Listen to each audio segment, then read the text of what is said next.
My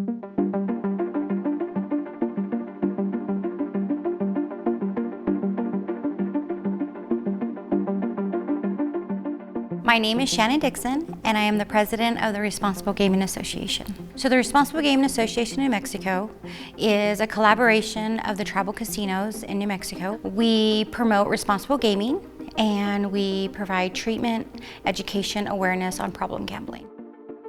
I'm Cindy. I have been a member of Gamblers Anonymous for 20 years. The mission of Gamblers Anonymous is to be there and to help the compulsive gambler who is suffering.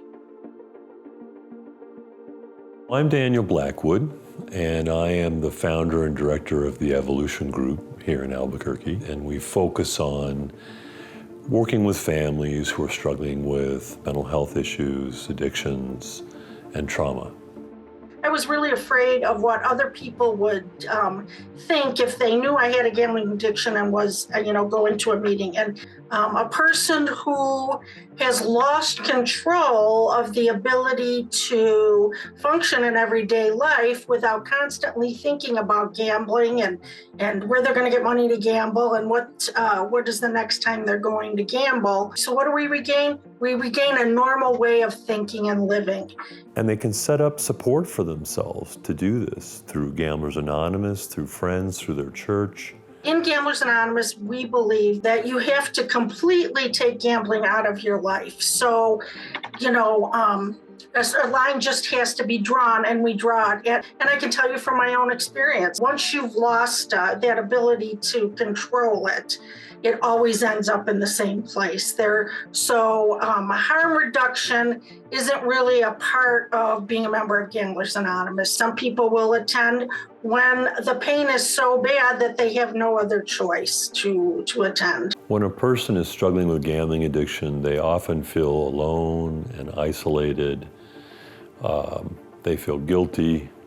They have some shame.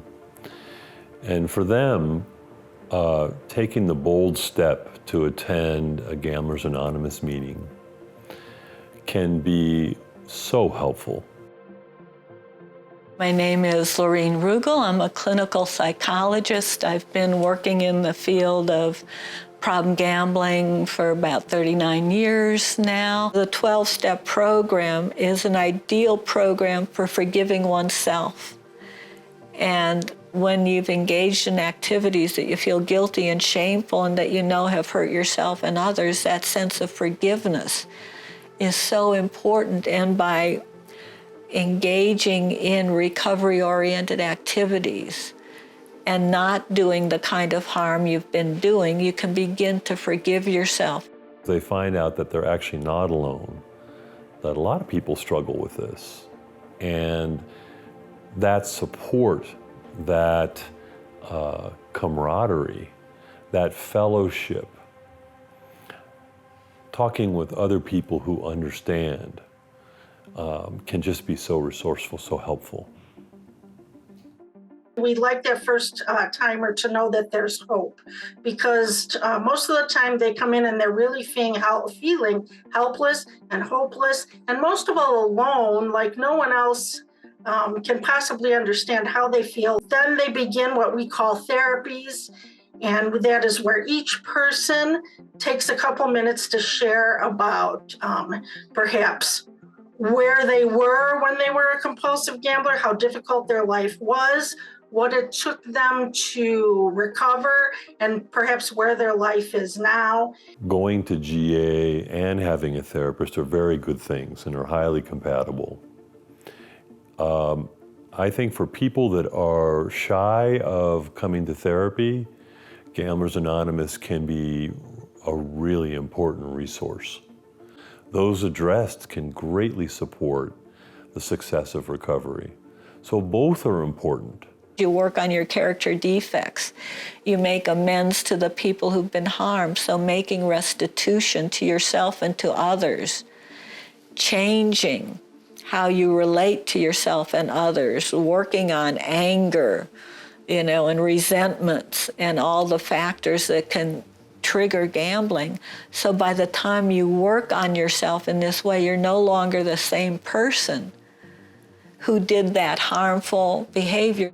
You know, we have a pretty simple program. It allows me to change my thinking is how it works. And that sounds very simple, but somebody who has an ego, you know, doesn't want to believe that they need to change their thinking. So being around other people is really, the fellowship is really the key to allowing everything else to work. We are a fellowship, and we all have the same purpose. All of our purpose is to not gamble today. I found that the best way for me not to gamble is to try and help somebody else to not gamble. If you think you have a problem, you probably do.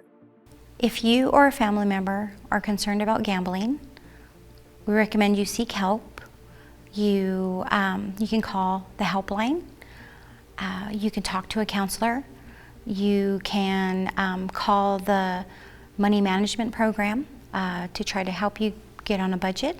You can call Gamblers Anonymous, but seek some type of help. People lose hope when they get the thought that they can't stop, that this will never stop. But that's not true. What's important is that they understand that it's difficult to do this alone.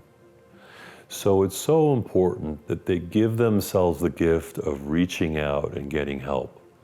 They can do so by calling the helpline. They can do so by calling Gamblers Anonymous or jumping onto an online meeting and just seeing what it's like. They can reach out to family, to friends, to members of their church. It's just so important to reach out and get that helpful hand.